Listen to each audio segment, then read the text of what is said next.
hayatın teşvişi köp tügemeydi hiç. Nefsinin kaçısı olmaydı hiç. Perzentlik borçunu ben eskilip dadanın halini sorap koy dostum. Bu yıllar ömrünü elip ketmekte, her bir gün şamalda küçük ötmekte, kıbligahın seni kütmekte, dadanın halini sorap koy dostum.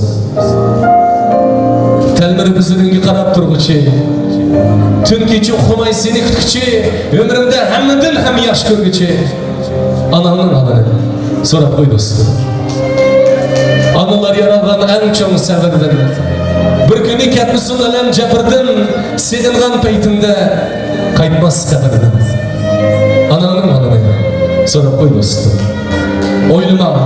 Oylama hemisi gülgürümende, anam bilen tehi talay oturumende, bir günü kalmığın puşaymallar. Ananın halini sorap koy dostum. Ey dostum, gap kılsam dilimde gap köp. Dünyada anıdın uluk insan yok. Korup baskan yüzünüdün söyüp algın zor. Ananın halini sorap koy dostum. Ananın halini sorap koy dostum.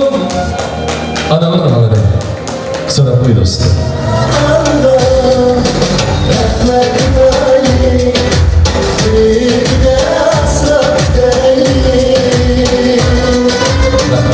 Rahmet. Kıynapağının halini sorap koy dostum.